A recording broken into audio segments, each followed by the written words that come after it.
We're not the closing session, and I would like to kindly invite to the stage Mr.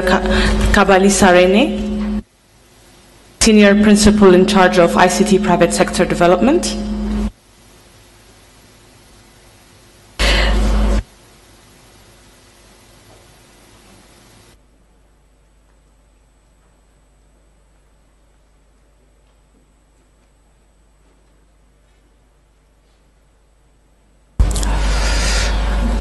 Good evening.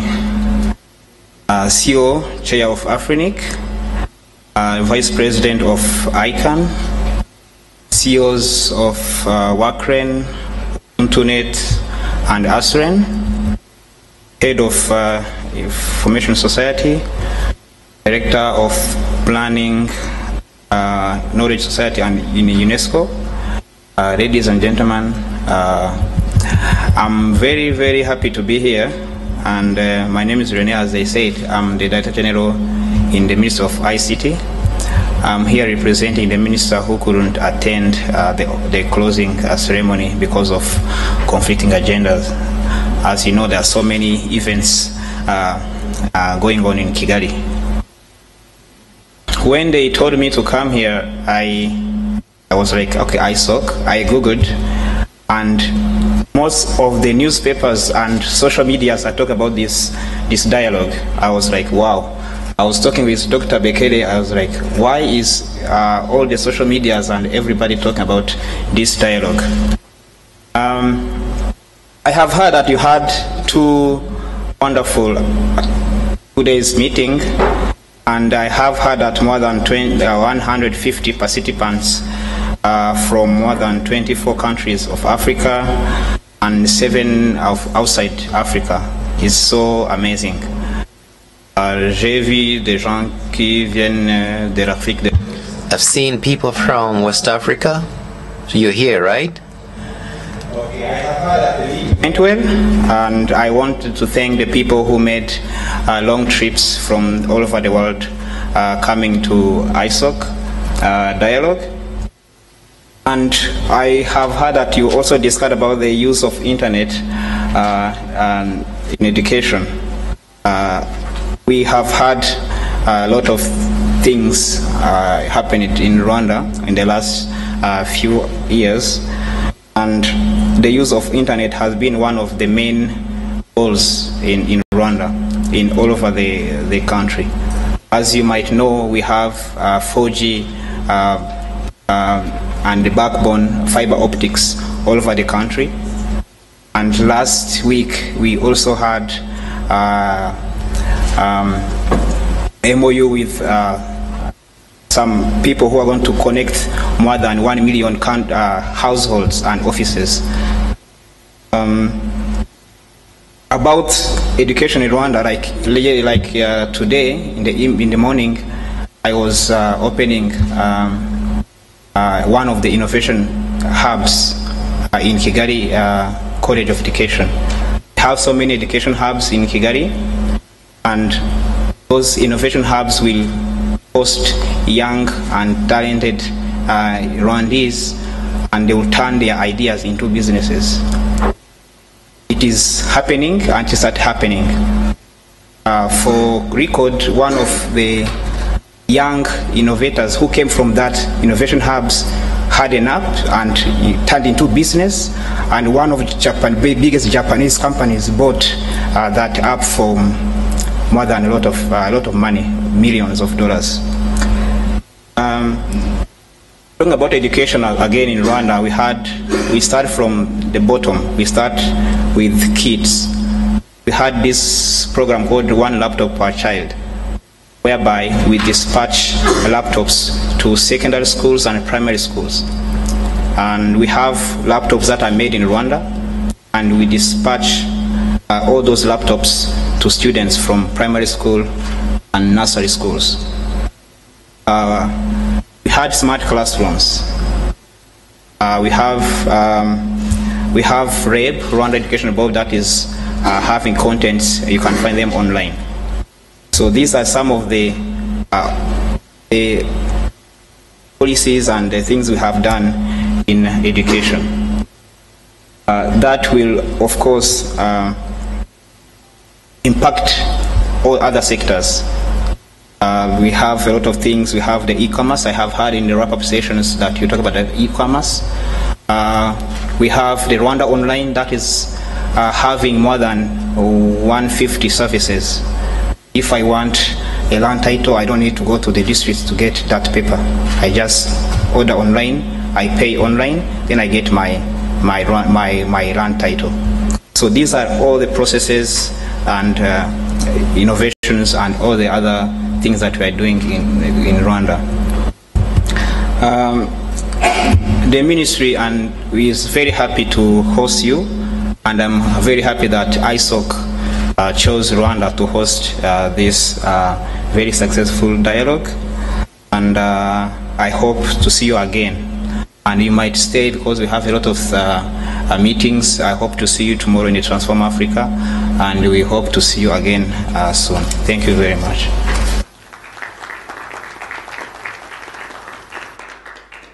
Thank you, Mr. Kabalisa. And I would like to call on our Senior Director of Global Engagement of the Internet Society, Ms. Joyce Donye, to come here and give us her closing speech. Thank you.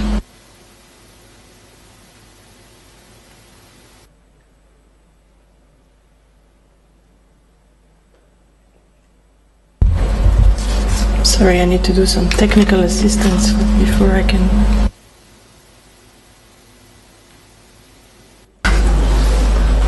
This one? Just plug?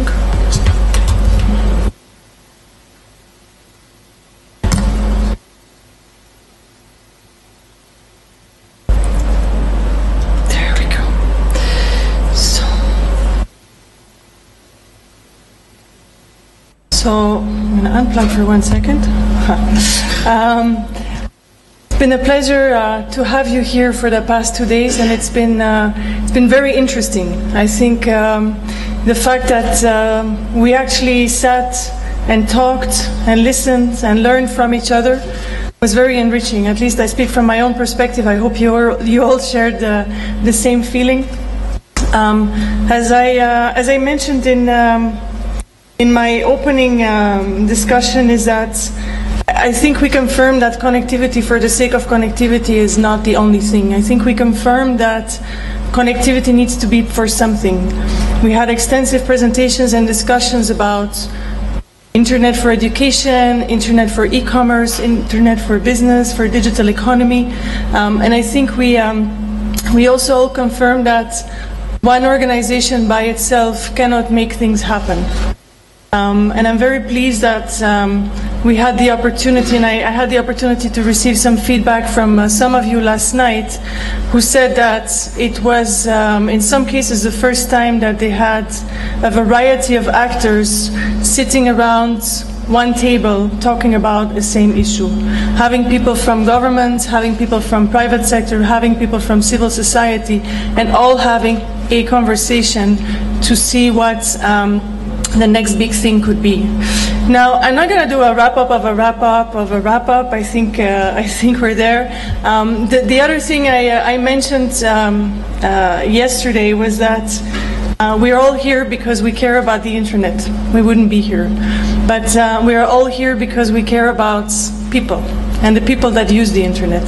So I wanted to take the opportunity here in my closing remarks to talk a little bit more about the people. So I'm going to take you on a little journey of some projects that our community has been doing or has done or is doing in some cases, and I'm going to show to you that each one of you in this room make a difference. And I'm going to not be able to highlight all of you and all of your work, because I'm sure you all do amazing things. I just had to choose the ones I had pictures of, right? So that was the limitation. So this is guess who is sitting on the front row? Tato, come on. So this is Tato Mfikwe, and Soweto Wireless User Group. This young man here is CEO of the organization. is running the organization. Please sit down if you want to. I don't want to. I just want people to recognize you. They actually built internet infrastructure, and that they actually brought it to service locations in Soweto. They connected over 1,000 people, right, more or less. 10 local businesses. We could bit more even me now, probably. Going? Oh, please, yeah. Thanks. What we've done, we've set up infrastructure in Soweto. The main goal is to create public hotspots for the communities to connect in public spaces. So in order to sustain the networks, we've connected businesses and households. So we're just continuing to grow the network, and currently we've got 1 main high site and 3 additional remote high sites. Thank you, Tato. So I'm going to continue showing some pictures. So this is some of the work they've been doing. They've also obviously connected the place, but also trained some people. This is another project in South Africa, which is a Zenzeleni community network. And also from South Africa, Internet Society South Africa Gauteng chapter, where they basically are still building the community network to connect some of the villages in Mankosi, in the Eastern Cape. I'm going to move on. There's another gentleman. Where are you hiding? Simba, where are you? There you are. Simba is, together with Solomon Kembo, is with Internet Society Zimbabwe chapter. They established an IoT makerspace. And what they did is that in selected Zimbabwean schools, they really wanted to inspire and equip the local students with IoT skills and resources. And so the pilot project started at St. Peter's Mbara High School in the suburb of Harare with 20 enthusiastic pupils. And I don't have the latest picture, but they just graduated from their very first cycle, right? I saw that they all were jumping up and down with their diplomas, so congratulations for all the work you're doing. We're moving to the west now. We're moving to Senegal, where we have Bamba, sitting next to Alex Corentin, who some of you may know as well. And they were on their way to, I'm going to mispronounce the name, I'm sure, Tieyetu, right? Cheitu. See, I know it. Thank you. And it's a village in the northwest of Senegal, which is about 27 kilometers from the closest town. And they have about 230 students that go to primary school there. They have, in many cases, never been on the internet, never used the internet, and so they are now actually connecting, and they have connected already one of the schools, if I'm not mistaken, right? Which is this picture, or at least one of them. So they are continuing to work there as well to train some of the teachers on how to use the internet and how to work with the students in the classrooms. Moving to. Don't hide. Where is she? Where is she? Lilian. So Lilian Nalwoga from the Uganda chapter. They're currently working on. They've done some other projects in the past on for children as well, digital literacy program for children. But they're currently working on a Wikipedia program. So where's Hi? There you are. And they work together with some of the people from the Red Cross as well. So they are generating about 300 translated articles on Wikipedia and translating it to Luganda. It's still ongoing, so you'll hear more about this soon. And then I wanted to leave you with not only pictures, but also some voices. And I wanted, since we talked about education and what it means for the next generation, looking into the future, what the internet can mean for kids, I just wanted to share this 1 minute. There's no sound. No help. On va le... Je vais refaire. Non, cet entrepreneur. Il faut faire la présentation.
So these are just some of the kids that you guys in this case really make a difference to. So these are the kids that through the internet will have a different future.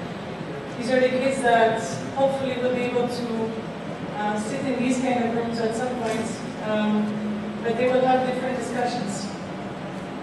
They will have discussions about another future again. As I said, I think the big decision that we needed to make here these 2 days and in the next coming days, probably at Transform Africa and other meetings, is which kind of internet do we want? Do we want the internet for some of us or for all of us? I think we all in this room agree that we really want it for all of us, including those kids. So thank you for being here. It's been a pleasure to meet all of you, to meet some of you again, and to have very meaningful discussions, and I'm looking forward to continuing them. Thank you.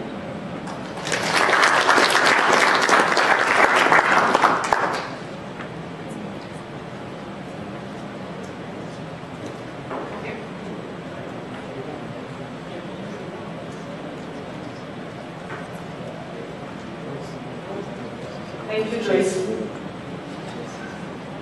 Now I'd like to call upon the Director of the African Regional Bureau of the Internet Society, Dr. Bommelaer, to come and give us his closing speech. Thank you.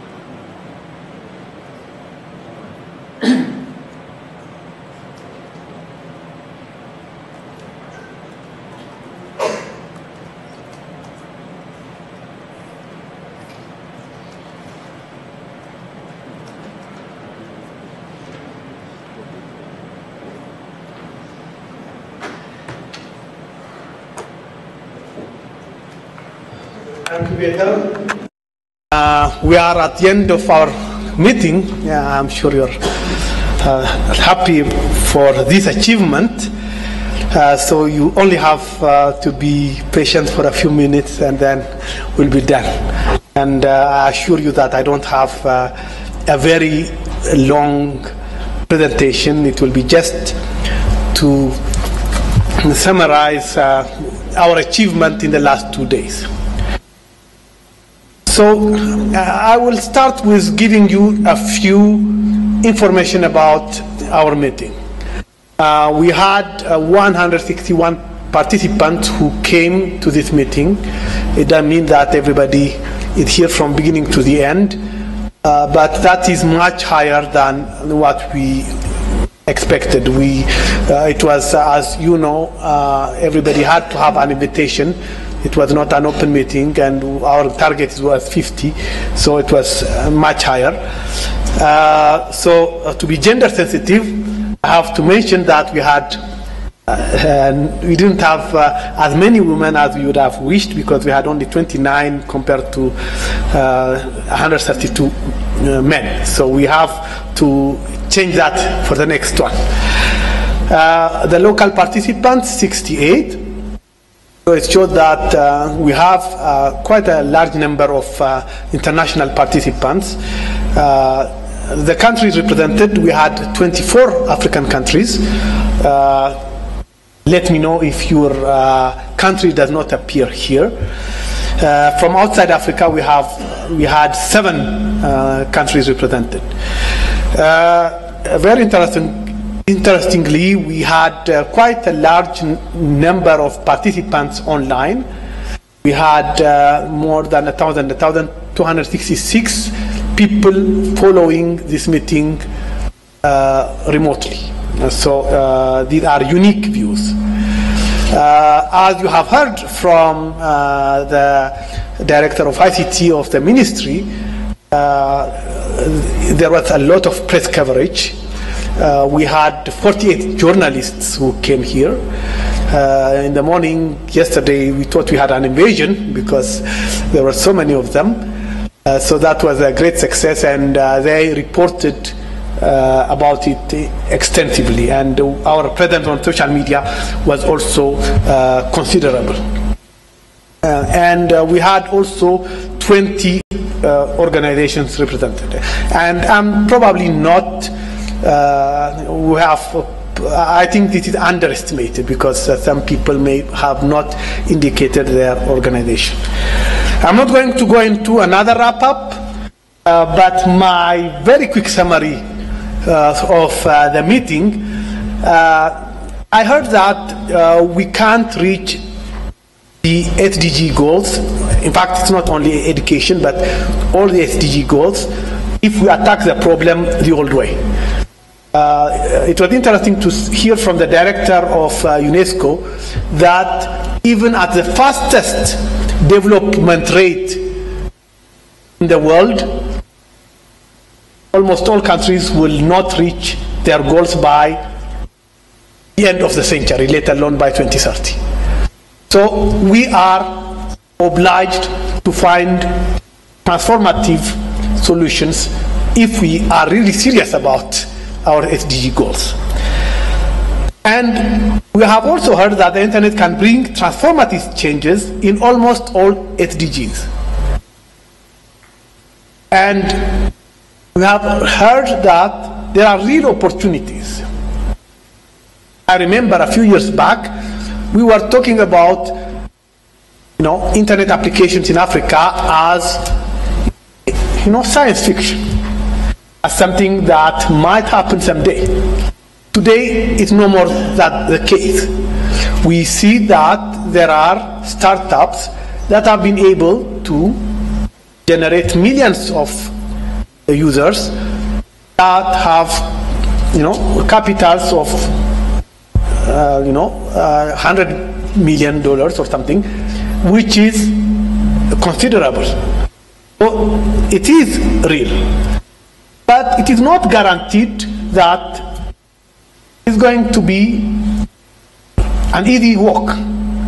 We have seen in some countries that things are rough, that expectations are not met, that companies are closing. And that from ILO we heard that even though there are good things about the internet, there are bad things that might come. And the difference from the rest of the world is that we know it in advance. We had to experience it to know some of the bad consequences. We know it, we don't have to go through that. We can anticipate and prepare for those things. And being part of the internet economy, Mokhtar said, is a question of life and death. So it's not something that we say, well, okay, it's good. We can do that or we cannot do that. All our economies will depend on that. We will have, and Michael also told us, when we call about internet economy, it's not just that internet sector. It's the whole economy. So we have really to adopt it. We don't have an option. And African countries might miss this revolution unless they have a vision, a strategy, and implement their strategies. And I would like to finish by saying that, to finish my summary, and then I have a few more slides, by saying that Rwanda showed us that with a great vision, a good strategy, and a good implementation, we can do things that nobody would imagine. I would repeat it again. A few years back, when Rwanda had that vision, everybody was laughing. Everybody was saying, well, this small country in East Africa is trying to do that. Today, nobody is laughing. So I hope that we take this lesson. We see that no vision is too much as long as we work towards it. So I hope that we will leave this room and have visions. We work for a strategy and for its implementation. Before finishing, I would like to thank many organizations, with the risk of forgetting some that I did yesterday. So first of all, I would like to thank, of course, the Ministry of ICT in Rwanda, and more especially the minister who has been with us yesterday, but all along this journey.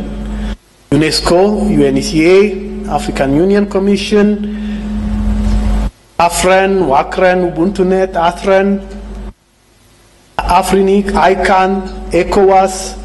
ECOWAS Commissioner, I would like to thank him especially because he has been here all the time, and I know that he had a very busy schedule.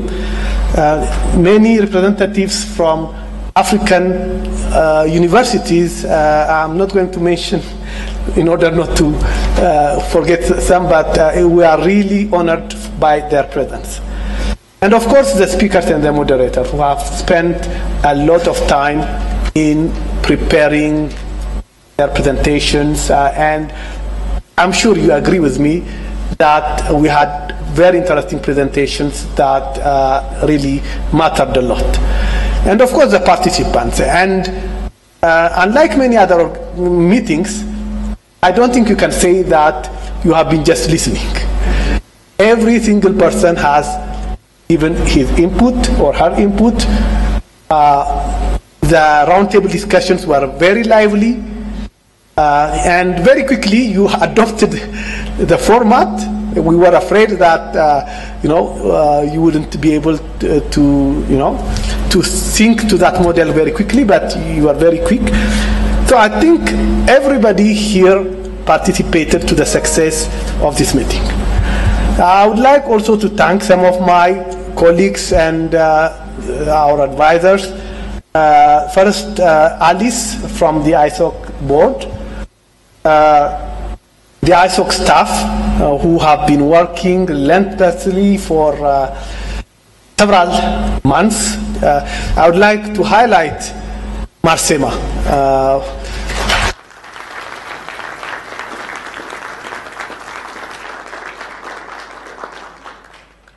She was the woman behind the logistics, and when I say logistics, it requires you to get up at midnight and do a lot of things. And we don't have a big logistics department. Logistics is Marsema, and that is a big achievement. Bethel, who is in charge of communications, who brought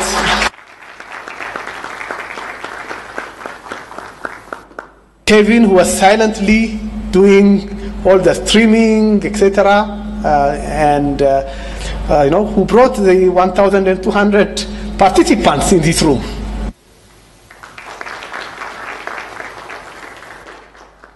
Victor, who is in charge of the chapter. Maybe you can get up and we can go quickly. Tuki.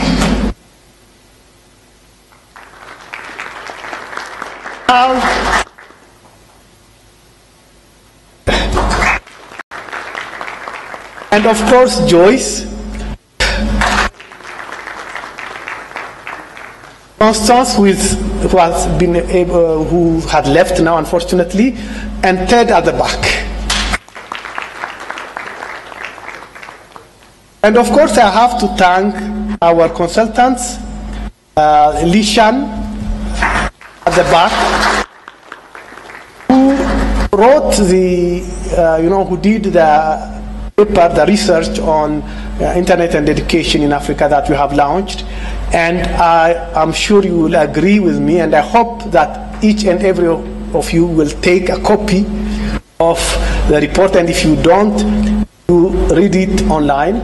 It's a very good report that I'm sure you'll appreciate. And it was a very good input for this meeting, so thank you. Michael, who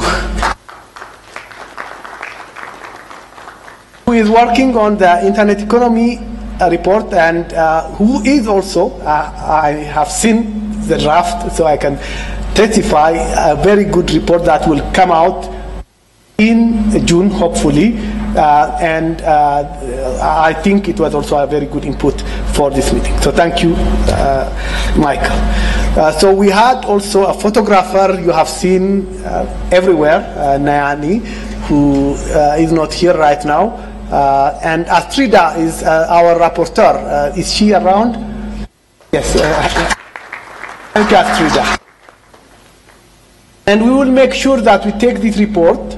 We will work with Verengai on a very nice report, and we will make sure that you have it. So make sure that you have your email address with us. As you might know, we have invited some chapter representatives here, and I will mention some, their countries: Rwanda, Togo, Cameroon, Chad, Gambia, Senegal, Uganda, South Africa, Mali, Zimbabwe, Burkina Faso, and Kenya. I would like to ask them to rise.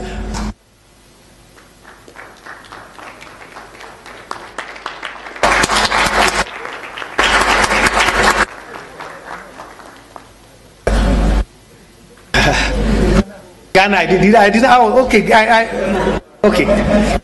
Sorry, I forgot Ghana, but it is there.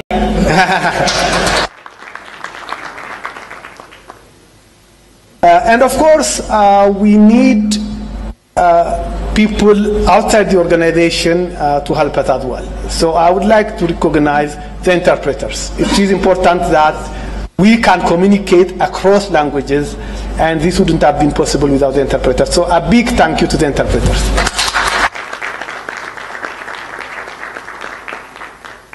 And of course the hotel, I'm sure you agree with me that it was a very nice hotel, very good food, and I don't know, Marsema will tell them that we are very happy. And finally, we had also other photographers from other than Nayani, so thank you also for all the photographers here. I hope that I didn't forget anyone. Marsema Betel, did I forget anyone? Okay, I hope I'm right this time. Thank you very much. To leave you, I will show you a few pictures that show how we have passed these 2 days. So there were serious sessions like this one. The lounge with the minister, less serious this time. And then you have been working very hard, as you can see here and here. And here you are enjoying while working. You are very attentive, but you have some easy time as well. And then finally, we were all together in a team. So thank you very much.